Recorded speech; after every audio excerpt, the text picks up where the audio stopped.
I'm very glad you came to work for us, Mr. Price.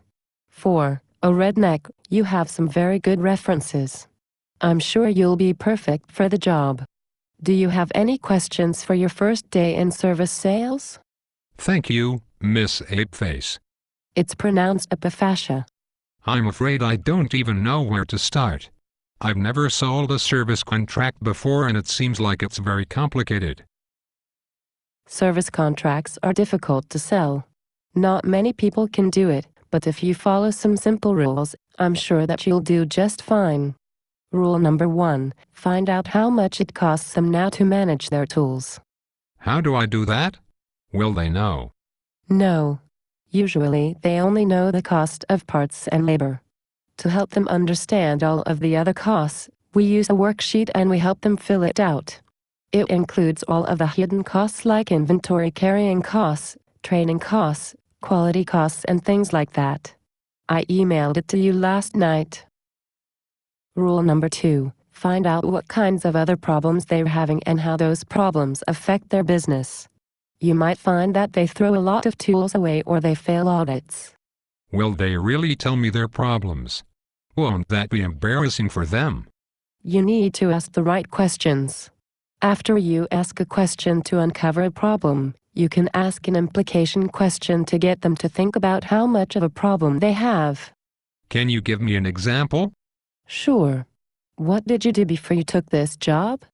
I cleaned the bathrooms at McDonald's. Wouldn't it be awful if you didn't sell this contract and you had to go back to cleaning bathrooms at McDonald's? I understand it now. My problem is that I need to sell a contract. You just made me think how important it is for me to sell it. Rule number 3, develop a solution that solves their problems and work with the customer to do it. You can help your customer by showing them how to write a scope of work that describes the contract.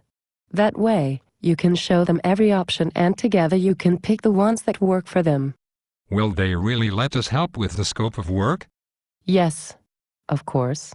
We are the experts in service contracts and it is our job to teach them how to develop sustainable productivity. It sounds like you have a very good process. Do you have any other advice? Yes. Try to sell as high up in the organization as you can. Since a service contract helps quality, engineering, and maintenance, you need to sell at the level above all 3. Don't ever try to sell a contract to the person that will lose their job if we get the business. That would be uncomfortable. Thanks. I'm ready. Come in, Mr. Price. I've been expecting you. I don't have much time, but I have been told that you might be able to save me some money. I certainly think that we can, sir. We are the experts in tool management. I think that I should warn you, we don't spend anything on tool repair now, so I really don't know how you'll save me anything. So you don't have any employees doing tool repair?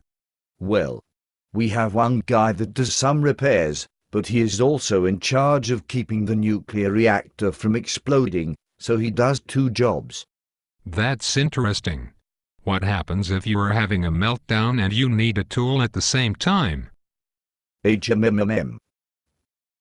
suppose he would need to take care of the reactor after he fixed the tool. The reactor would explode and we would all melt into little puddles. And if he only fixes the tools some of the time, does he forget how to repair certain tools? Yes. That happens a lot. I thought he was just stupid, but I guess people can lose a skill if they don't use it enough. Does he get sick? Go on vacation? Work overtime?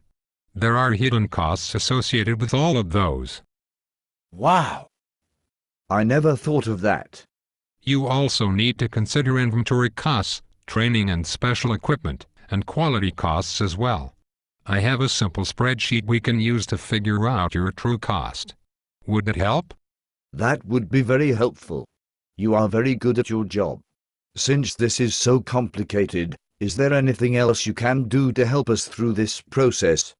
Once we discover where you are having cost and quality problems, I can help you write a scope of work that describes the contract. 1. week later. So, we will replace your part-time person with a zombie who never sleeps, never gets sick, and concentrates on your tools. That is exactly what we need. And we will send your tools out to the CSG, the Central Service Graveyard, where undead technicians will repair your tools the right way every time. They are very good at doing the same thing over and over again. Splendid. I hope this won't cost me an arm and a leg. Will it?